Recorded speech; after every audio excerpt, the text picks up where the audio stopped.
Hello everyone and welcome back to a new video. In today's video, I'm going to be talking about the brand new Mercedes-AMG GT.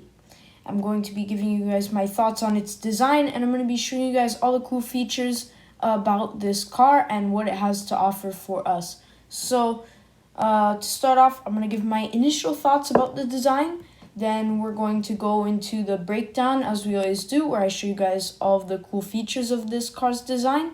And then we're going to end with my final thoughts. So, to start off, the new Mercedes-AMG GT is a definite step up from the current version. The front-engined coupe style is carried out much nicer than it is on the previous AMG GT. It's also a more aggressive and cleaner looking design. I really think that Mercedes really did a good job at upgrading this design, making it look a little bit more premium and definitely improving over the previous version, which is already a pretty nice car, but this is just even better.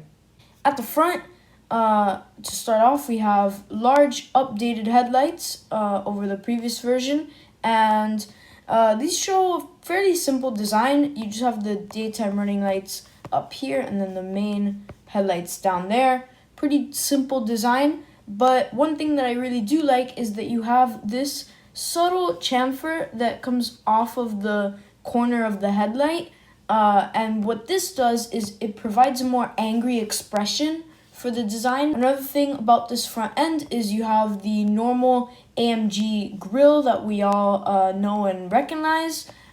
You have this grille that contains the normal stuff like the giant Mercedes logo, and then you also have the vertical lines that go through this grille. Pretty familiar stuff, but one thing that I don't really like about this grille, and probably my least favorite part of this front end, is that it's divided in two parts. And I talked about the same thing when I reviewed the Mustang, the new Ford Mustang in my first video. I talked about a similar thing that had happened.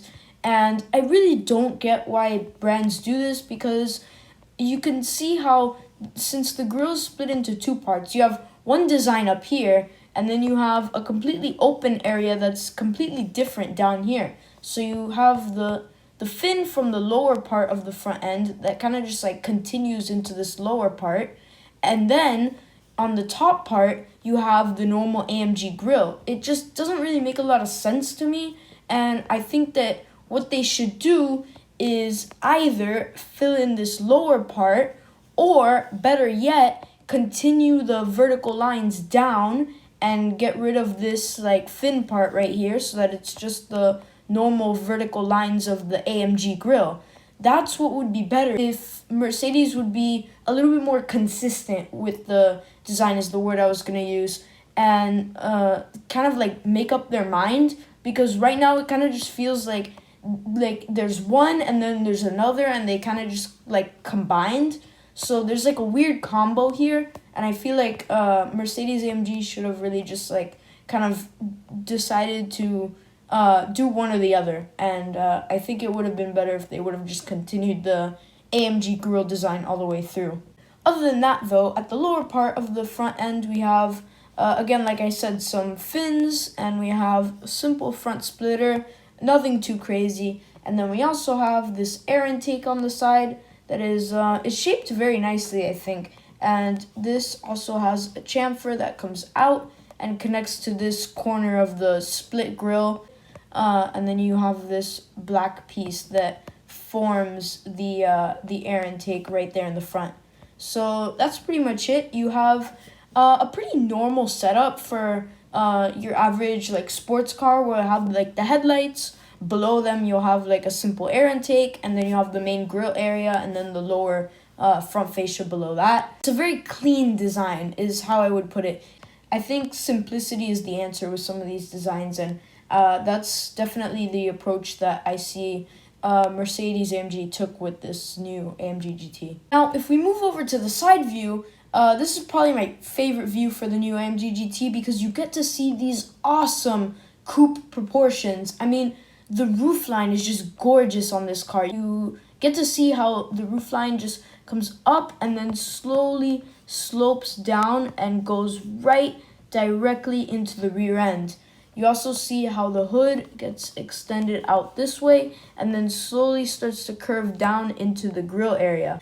If you look at some of the other lines of the car, they continue this theme of kind of emphasizing the sleek nature of this design. You can kind of see the waistline here that goes, and it connects to this air outlet here on the side. You just have this black piece here, and then you have this chamfer right there that kind of forms a softer line of the car. One thing that I really like about this air outlet here in particular is that because of its shape, it makes it feel a little bit more dynamic, and it makes the car feel, because of this whole area here, it makes the car feel like it's moving forward, and you get some like dynamic movement when you look at this feature here and some of the other lines of the car that contribute to that. One thing that I think could be a little bit better about the side view though is this line off of the rear wheel. This line is kind of flat and it's like a little bit too straight. I think what Mercedes should have done is just added a little bit more curvature to the line to kind of give the rear end a little bit more muscle. And what that would do is, if I remove this line, you could see that since it gives the rear a little bit more muscle, it improves the stance of the car. And stance is really important when it comes to sports cars, because you want the car to look like it's like ready to just like drive forward like every time. So you got to make sure that the car has a good stance, and I think that that's something that could have been improved a little bit in the side view. Again, very simple stuff. It's nothing complicated on this new AMG GT, and that is perfectly fine. The proportions are just spot on, and I really do like that about this car. It's probably my favorite part, are these front-engined coupe proportions. Moving on to the rear view, this is where you really get to see the theme of this design kind of come full circle, because a lot of the things that you see on the front view are also kind of mirrored in the rear view.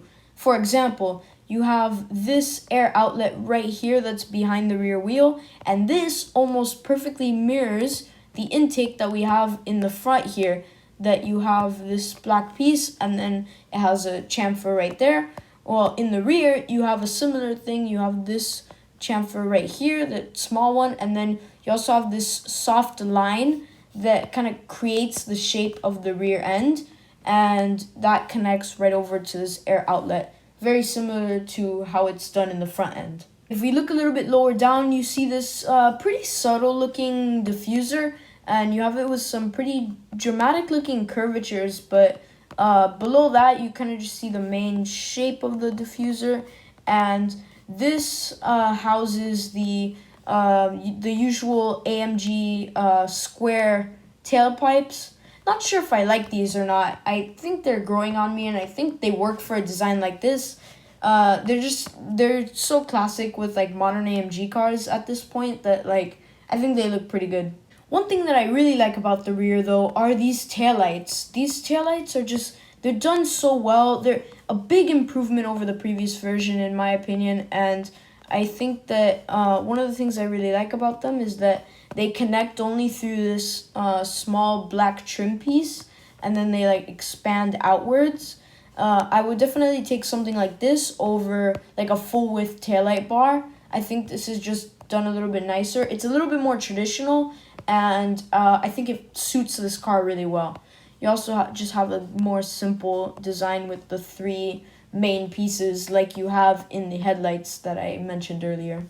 This is probably my least favorite part of this design, and that is this small rear wing over here. Now, why is this not a good feature of a design? Well, when you have a rear wing like this, if I move again to the side view, you could see how I mentioned the roofline of the car earlier, right? And you could see how I mentioned that it slopes down into the rear end of the car. Well, by having this wing here, visually, it interrupts this area of the car's lines. Like the lines almost get like broken up by this kind of obnoxious feature that is the rear wing. It's like really small proportionally compared to the rear end of the car. When you have a design that is very focused on keeping things simple, this rear wing just kind of adds a layer of complexity that I think is just really unnecessary.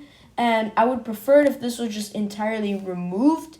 That way you could kind of see the flow of the roofline a little bit better, and you could appreciate the proportions of this car more if you didn't have that rear wing. Another thing Mercedes could have done is what Porsche did with the 911, the 992 generation, where you have this panel right here that's instead of having this fixed wing right here, you have an active one. So this panel instead would normally be down, and then whenever you need it, it would pop up, and then you would have your little wing for airflow, and then when you don't need it, it can go back down.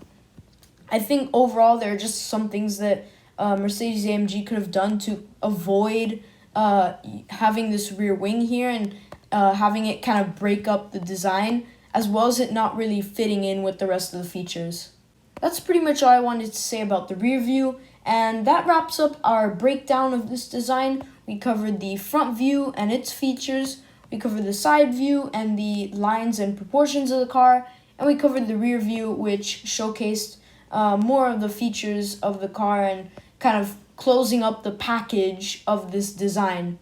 To wrap up, I think that most current Mercedes models are hit or miss, let's be honest.